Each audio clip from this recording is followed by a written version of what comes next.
Hello everyone! Today I'm giving myself a Polygel and Builder Gel set of Easter spring-ish nails. I'm showing a little bit of the prep here. I start with primer and then protein bond, and then I go in with a very thin layer of base coat. I've realized that if I put too thick of a layer of base coat on, I actually get a heat reaction in the UV lamp, so I do try and keep that very thin. Because I'm mixing Polygel and Builder Gel for this set, you'll see when I put the dual form on that I don't go all the way back to the cuticle. It's almost as if I'm going to be doing like an ombre or a French tip style. But you can see that right here. And then I just use the brush to sort of smooth out the excess that spills out a little bit, both on top and then under the nail as well. My Polygel brushes are so beat up. I have brushes for regular painting, for nail polish painting, and they're all fine. I know how to clean them, I know how to care for them, but the Polygel brushes are all terrible. I have no idea why. I don't know if it's something I'm doing or if it's just the quality of the brushes. I have no idea.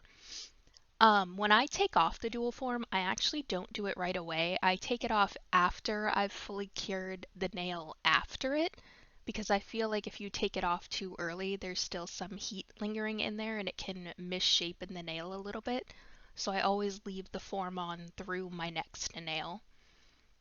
And to remove it, you just apply a little bit of pressure to the side of wherever the polygel starts, and then it pops off real quick. Like you can see the air bubble forming when you apply the pressure on the sides, and you shouldn't have to rip it off, it just literally pops off.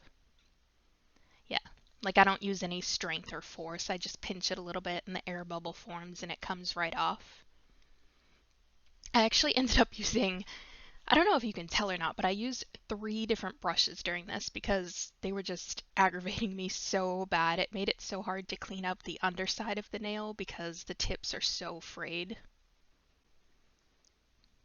And usually I do one hand at a time and then move on to the next one, but this tube of white is on its last breath, and I wasn't sure it was going to last through the whole set, so I wanted to make sure that the matching nails were the same tint of white, because the next tube I have is actually a different brand, so if it happened to be a little off color, I didn't want it to be too noticeable, but I ended up doing this whole set with the same tube, but that's why I keep going back and forth between hands. That's not a normal process for me. Using this clip is another helpful thing that I do so that the form doesn't move while you clean up the underside. Sometimes it means there's like a lump of polygel on the top side of the nail, but that's really easy to file off afterwards. I feel like it's harder to file the underside of the nail than it is the top side. Now I've cured and filed down the polygel, so I'm just going over with the builder gel. You don't need slip solution with this. It's plenty runny on its own. It's not sticky at all, but you can't drag it. You just have to sort of pat it into place. And with some of the nails, not all of them, but some of them I ended up going in with 2 coats just to even it up a little bit because there were a bunch of dips in it. But it's really easy to use. I just can't use it with dual forms, so that's why I'm going in after, just like you would lay acrylic down. And they are different pastel colors, but they're very translucent, so you almost can't tell in the final product, but it doesn't bother me too much. And I didn't record me doing my right hand with the builder gel because while I was filing, most people are scared of e-files, like cutting themselves.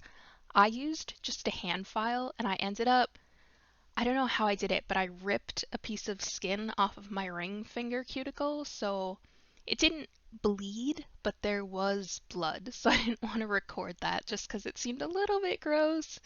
So yeah, I only recorded I think the 2 starter fingers on that hand, but I do record me putting on the polka dots, and you can still see a little bit of blood, so I'm sorry, but yeah, you can see it right there. I have no idea how I did it.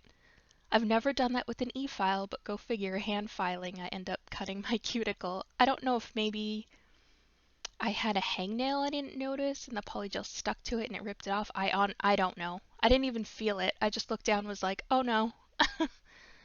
But I went in with a bunch of different colored pastel polka dots, different sizes, almost to give it that speckled egg look, I guess.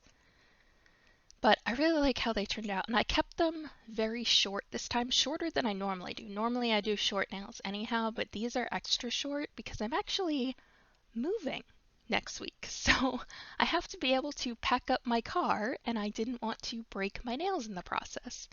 So that'll be kind of fun. It'll probably mean a break in videos for about a week as well until, because I'm driving across the country. So we're going to be driving and then getting settled into my new place. So I probably won't be posting for about a week, but I will post on my Instagram and Twitter. So you can follow me on those to keep up.